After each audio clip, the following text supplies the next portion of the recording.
यह कहानी एक यतीम अलका की है। अलका के माँ बाप बचपन में ही गुजर गए थे।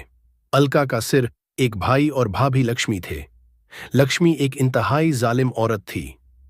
लक्ष्मी की माँ भी अपनी बेटी के घर में ही रहती थी। अलका, क्या कर रही हो? तुम अभी तक झाड़ू ही लगा रही हो और जल्दी जल्दी से हाथ चलाओ, इससे पहले कि तुम्हारा भाई उठ जाए। जी माँ जी। अरे अलका, ये क्या? तुमने अभी तक झाड़ू भी नहीं लगाया? अच्छा, ये सब छोड़ो। तुम्हारा भाई उठ गया है, जाओ जाकर उनके लिए नाश्ता बनाओ। हाँ, मुझे भी बहुत भूख लगी है। अच्छा, ऐसा कर, तू सफाई करने के बाद हमारे लिए भी नाश्ता बना ले। फिर अपने भाई के जाने के बाद बर्तन धो लेना और उसके बाद रात का खाना बना लेना। बिन माँ बाप की यतीम अलका चुपचाप ही घर के काम काज में लग जाती है। कुछ देर बाद वह अपने भाई के लिए नाश्ता बना लेती है। ये ले भैया, आपके गरम गरम पराठे और चाय। अलका, तुम्हारी एक भाभी भी है घर पर, फिर भी हमारे लिए हर रोज तुम ही खाना क्यों बनाती हो? ये सुनकर अलका अपने जालिम भाभी के डर से भाई को कुछ नहीं बताती और बात को घुमा फिरा देती है। अलका को पता था कि अगर उसने अपने भाई को कुछ बताया तो उसकी भाभी उसका जीना हराम कर देगी। भाई नाश्ता करके ऑफिस चला जाता है और भाभी और उनकी माँ भी नाश्ता करने बैठ जाती हैं। आखिर में जैसे ही अलका नाश्ता करने आती है, उसकी भाभी बड़बड़ाने लगती है। तुम्हारी औकात हमारे साथ कुर्सी पर बैठकर खाने की नहीं है। जाओ और नीचे बैठकर खाना खाओ। तुम्हारी हैसियत इस घर में एक नौकरानी की है। और हाँ, यह वाला खाना खा लो जो हमारे से बचा हुआ है। लेकिन भाभी, यह तो आप लोगों का बचा हुआ खाना है। हाँ तो क्या हुआ? इसे तो तुम अपनी खुशकिस्मती समझो कि झूठा खाना तुम्हें नसीब हो रहा है। और हाँ, खाना खाकर सारे बर्तन धो लेना। अब जाओ। अलका जमीन पर ही खाना खाने लगती है। दोनों माँ बेटी जाकर कमरे में आराम करती हैं और बेचारी अलका अकेले सारा काम करती है। ऐसे ही दिन गुजरते हैं। एक रोज मुझे एक काम के सिलसिले में दूसरे शहर जाना है। हमारे मालिक एक नई फैक्ट्री वहां लगवाना चाहते हैं। मैं कुछ महीने वहां रहूंगा, तब तक तुम सब अपना ख्याल रखना, ठीक है? भैया, आप मुझे छोड़कर जा रहे हो? चोर कर कहाँ जा रहा हूँ पगली, तेरे लिए ही तो मेहनत कर रहा हूँ ताकि तेरा एक अच्छे से कॉलेज में एडमिशन करा दूं। ये सुनकर दोनों माँ बेटी आग बगौला हो जाती हैं। भाई के जाने के बाद तो अब वो दोनों अलका पर और भी जुल्म करती हैं। ऐसे ही एक दिन बाहर जोर की बारिश हो रही थी। देखो लक्ष्मी, कितना प्यारा मौसम हो गया है। क्या मजेदार बारिश हो रही है। इस मौसम में गरम पकौड़े हो जाते तो मजा आता। हाँ, रुक, मैं अभी उस महाराही को बोलती हूँ। अलका, ओ अलका, कहाँ मर गई? भाभी, आपने बुलाया?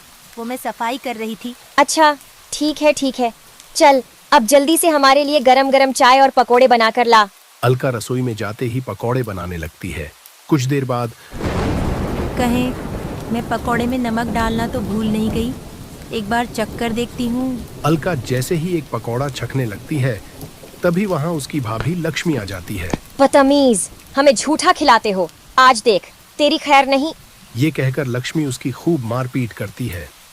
उनकी आवाज सुनकर सरला वहाँ आ जाती है और अलका डर के मारे सरला के पीछे छुप जाती है। माँ जी मुझे बचा लीजिए। अब बस भी कर लक्ष्मी, अगर ये मर गई तो हमें पूरी जिंदगी जेल में बितानी पड़ेगी। एक काम कर, इसे घर से निकाल दे, नहीं तो तेरा पति सब इसे पर खर्च कर देगा। हाँ, ये तो मैंने सोचा ही नहीं। ये बात ठीक कहे ना आपने। दोनों माँ बेटी बेचारी अलका को घर से बाहर निकाल देती हैं। बाहर तेज बारिश हो रही थी। भाभी, मुझे घर से मत निकालो इस बारिश में, मैं कहाँ जाऊंगी? लेकिन वो उसकी एक नहीं सुनती और उसे घर से बाहर निकाल देती हैं। अलका बारिश में बचते हुए एक पेड़ के नीचे खड़ी हो जाती है और सारी रात उस पेड़ के नीचे रोती रहती है। ऐसे ही अगली सुबह हो जाती है। अलका को बहुत भूख लगने लगती है और वो खाने की तलाश में निकलती है। वो ठेलों पर जाकर कुछ न कुछ मांगती है, लेकिन कोई भी उसकी मदद नहीं करता। कुछ देर बाद वो एक बूढ़े बाबा के ठेले पर पहुंचती है जो पकौड़े बनाकर बेच रहा था। वो उसके सामने रोते हुए कहने लगती है, बाबा मैं कल से भूखी हूँ। मुझे बहुत भूख लगी है। मुझे ये थोड़े से पकोड़े दे दो, लेकिन मेरे पास पैसे नहीं हैं। बुजुर्ग बाबा को अलका पर तरस आ जाता है और वो उसे कुछ प्याज के पकौड़े चटनी के साथ खाने के लिए दे देता है। अलका को पकौड़े देखते ही याद आ जाता है कि कैसे एक पकौड़े के पीछे उसकी भाभी ने उसे घर से निकाल दिया था। क्या हुआ बेटी, तुम क्यों रो रही हो? अभी तो कह रही थी कि तुम्हें भूख लगी है। अलका रोते हुए उसे सारी बात बता देती है। मेरी बेटी, तुम जवान लड़की इन गलियों में कहाँ भटकोगी?